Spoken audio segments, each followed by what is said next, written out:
summer adventure at Legoland Japan. Let's go and check it out! We went to Legoland Japan to go and check out their summer adventure na nakita namin sa TV. Every summer, meron daw silang pakulo na pwede kang mag-swimming sa loob ng Legoland. At hindi natin palalampasin yon. Halika, puntahan na natin!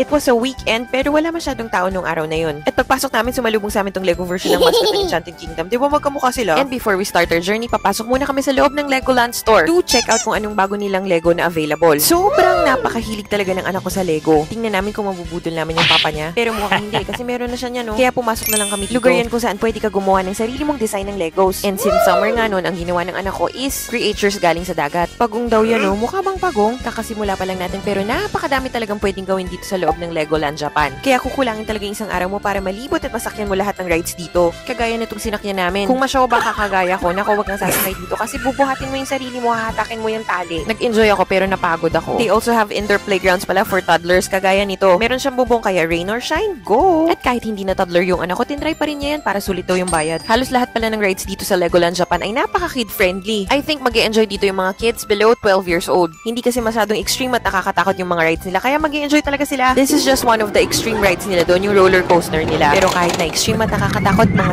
10 beses ata kami sumakay dyan. They also have different kinds of miniature models ng Lego. Kagaya nitong Gundam na to, ang galing talaga. Dahil all of that are made out of Lego. So kung gusto mo talagang masulit yung buong Legoland, I suggest is mag-avail ka ng annual pass nila or yung 1-year pass nila. And aside from the rides that they have here at Legoland, pwede mo ding makita kung paano ginagawa ang Legos. Nagsisimula dyan sa plastic beads na yan. Tinatransport nila sa molder para ma-achieve kung ano yung gusto nilang Legos. And Viola, ayan na yung Lego mo. Tapos na. And last part is yung pag-imprint ng design. Maybe some of you are wondering, annual pass, isang taon, paulit-ulit, isang lugar lang yung pupuntahan mo, mag-i-enjoy ka ba nun? And the answer is definitely yes, kasi every month at every season, iba-iba yung mga events na meron sila. Kaya every month din, iba-iba yung ma-experience mo dun sa loob ng Legoland. And according to my experience, mas tumatatak or mas naiiwan sa core memory ng mga bata yung lugar na paulit-ulit yung pinupuntahan. Kaya hindi niya yun makakalimutan hanggang sa pagtanda niya. At ito na nga yung pinuntahan namin dito, yung swimming adventure nila. Ito naman yung ganap nila every summer. By reservation and by group pala yung pagpasok ha. Kaya don't forget to check out their website for more details. And again, super kid-friendly pala talaga nitong swimming adventure nila kasi ang babaw lang ng tubig. At super mag-enjoy talaga yung mga kids kasi ang daming mga naka-float na big size Legos. At ang daming obstacle na pwede nilang panikin at padulasan. At ayan na nga, sobrang nag-enjoy talaga yung anak ko nung araw na yun. Paano ba naman kasi dalawang bagay na sobrang gusto niya ipinagsama? Swimming at Legos. Kaya sobrang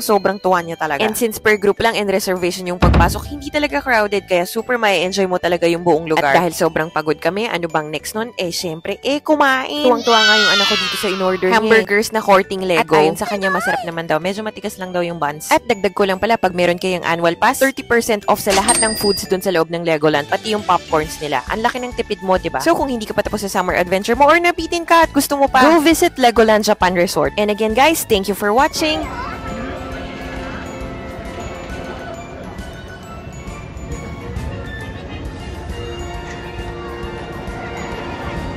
Nakakapagod talaga mag-voice over pero sige lang, tsaga, bye!